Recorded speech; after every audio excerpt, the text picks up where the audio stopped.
Muchas gracias por su compañía. Nuevamente bienvenidos a su canal Ingeniería en Línea de Transmisión TV.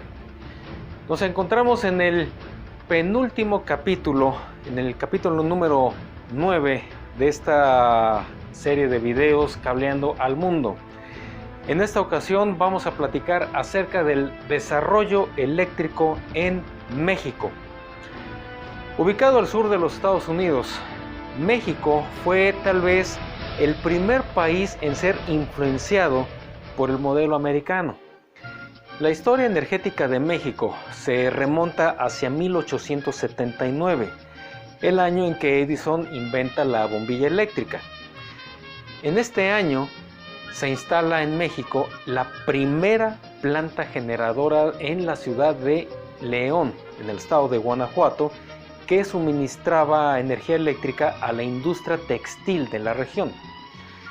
En 1889 fue instalada la primera planta hidroeléctrica en México, ubicada sobre el río Batopilas, en el estado de Chihuahua, para abastecer de energía eléctrica a la industria minera, cuyo creador fue el señor Alexander Roby Shepherd.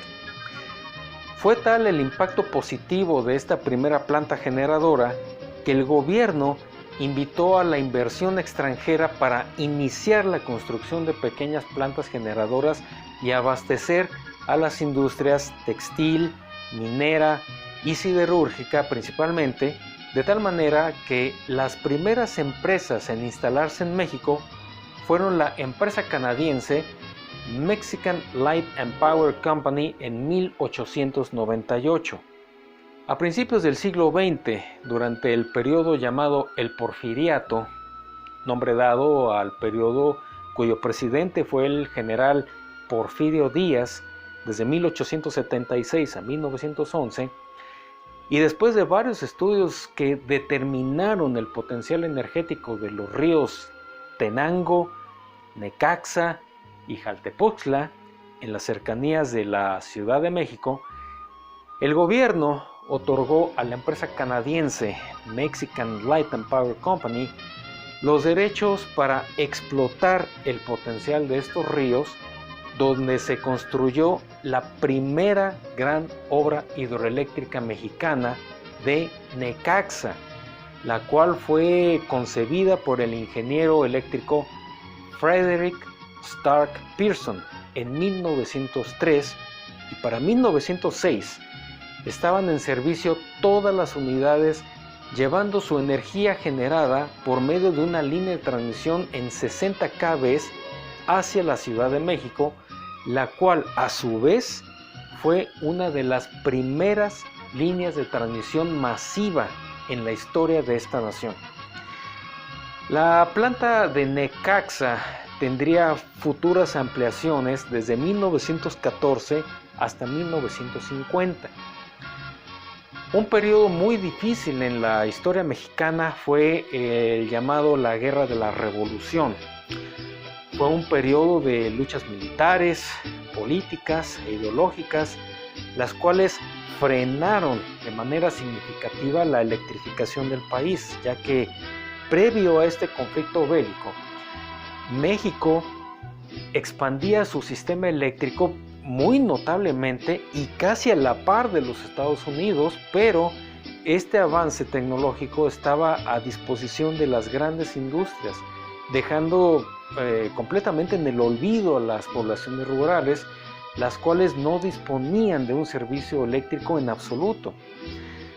Para aquel entonces, la empresa canadiense era propietaria del 80% del sistema eléctrico mexicano. Más tarde, en 1928, hace su llegada a México otra gran empresa, la American and Foreign Power Company, la cual era una empresa filial de la empresa americana Electric Bond and Share, la cual adquiriría pequeños productores independientes y construye nuevas plantas en todo el territorio nacional, con excepción de la Ciudad de México. El sistema de esta empresa se basaba en un ciclaje de 50 Hz. En el mismo año de 1928, México contaba con 3 sistemas interconectados. El sistema México-Veracruz, que unía los estados de Puebla, Tlaxcala y Veracruz. Se tenía también el sistema Guanajuato, uniendo a los estados de Michoacán, Querétaro, San Luis Potosí, Jalisco y Guanajuato. Se tenía también el sistema Torreón-Chihuahua, el cual unía a los estados de Coahuila, Durango y Chihuahua. 1937, el presidente, el general Lázaro Cárdenas, crea la hasta hoy en operación la Comisión Federal de Electricidad, CFE, organismo que tendría bajo su responsabilidad la generación, transmisión, distribución y comercialización de la energía eléctrica en todo el país. La CFE fue originalmente ideada por el ingeniero Carlos Ramírez Ulloa. Sin embargo, la CFE en sus inicios no era propietaria de las infraestructuras eléctricas, sino que únicamente administraba la logística de operación, pero las empresas canadienses y americanas seguían siendo dueñas de las plantas generadoras y líneas de transmisión. Entonces, fue hasta el año de 1960 cuando el presidente Adolfo López Mateos concluye el largo proceso de nacionalización de la industria eléctrica en México, con lo cual la CFE pasaba a ser propietaria de las instalaciones de las empresas Mexican Light and Power Company y American and Foreign Power Company.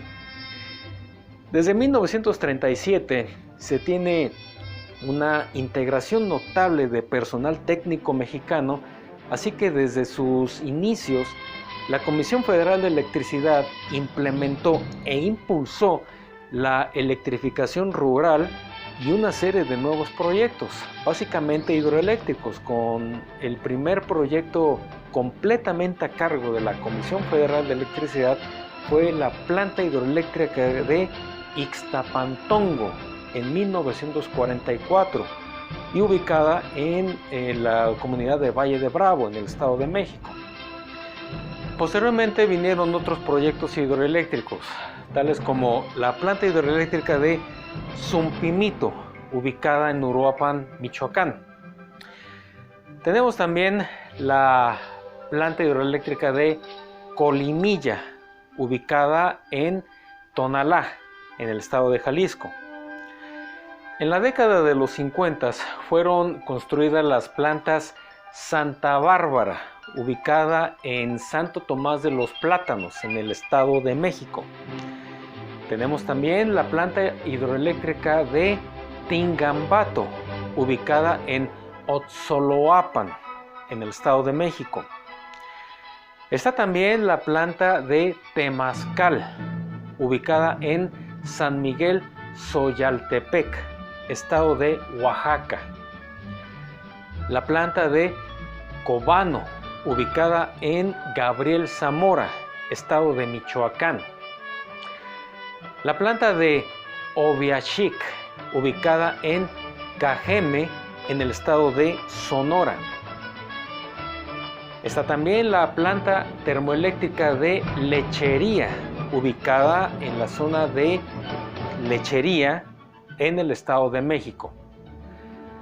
Tenemos también la planta de Tepuxtepec, y en la década de los años 60 fueron construidas las plantas de Cupatizio, ubicada en Uruapan, Estado de Michoacán. Está también la planta de Mazatepec, ubicada en Tlatlauquitepec, en el Estado de Puebla. Se tiene también la planta hidroeléctrica del Infiernillo, ubicada en La Unión, Estado de Guerrero. En los años de 1970 fueron construidas otras plantas, pero también fue en esta década cuando se uniformizó el ciclaje en México de 50 a 60 Hz en todo el país. Entonces, en esta década se tuvieron plantas como la Angostura, ubicada en Venustiano Carranza, estado de Chiapas. Se tiene también la planta de Francisco Pérez Ríos, ubicada en la ciudad de Tula, estado de Hidalgo. Y en los años de 1980 fueron construidas las plantas de Chicoacén, ubicadas en la comunidad de Chicoacén, estado de Chiapas. Se tiene también la planta de El Caracol, ubicada en Apaxtla, estado de Guerrero. La planta hidroeléctrica de La Amistad, ubicada en Ciudad Acuña, estado de Coahuila y colindando con el estado de Texas, en los Estados Unidos. En los años de 1990 se construyeron otras plantas generadoras, tales como la planta de Agua Prieta. Se tuvo también la planta de Aguamilpa, ubicada en Tepic, estado de Nayarit. La planta hidroeléctrica de Zimapán, ubicada en Zimapán, estado de Hidalgo. Y curiosamente, en esta planta hidroeléctrica fue donde muy orgullosamente desarrollé mi tesis de titulación en la línea de transmisión que conectaría la planta hidroeléctrica de Zimapán con la subestación Dañú. Se construyó también la planta de Chilatán, ubicada en Jilotlán de los Dolores, en el estado de Jalisco. La planta de Tecate, ubicada en la comunidad de Tecate, estado de Baja California Norte. Tenemos también la planta de Huites, ubicada en Xoix, estado de Sinaloa. La planta de El Cajón, ubicada en Santa María del Oro, estado de Nayarit. En el siglo XXI tenemos la planta de La Yesca, ubicada en los estados de Nayarit y el estado de Jalisco. Por otra parte, México cuenta con solo una planta nuclear, la planta nuclear de Laguna Verde, localizada en Alto Lucero, estado de Veracruz. Pues bien, esta ha sido una historia breve acerca del desarrollo energético en México. En el siguiente capítulo y último veremos cómo todas estos pasos, estas tecnologías que se fueron desarrollando al paso de los años, fueron las que conformaron el desarrollo de distintas ciudades, en distintos países, en distintos continentes, para conformar lo que conocemos hoy como el mundo moderno. Como habrán visto, ha sido una enorme tarea esta de cablear al mundo, la cual, gracias a esta historia, tenemos el mundo que conocemos en la actualidad. Así que les sugiero que no se pierdan el último capítulo de esta serie. Así que los veré en el siguiente video. Ingeniería de Líneas de Transmisión TV. Capacitación para energizar al mundo.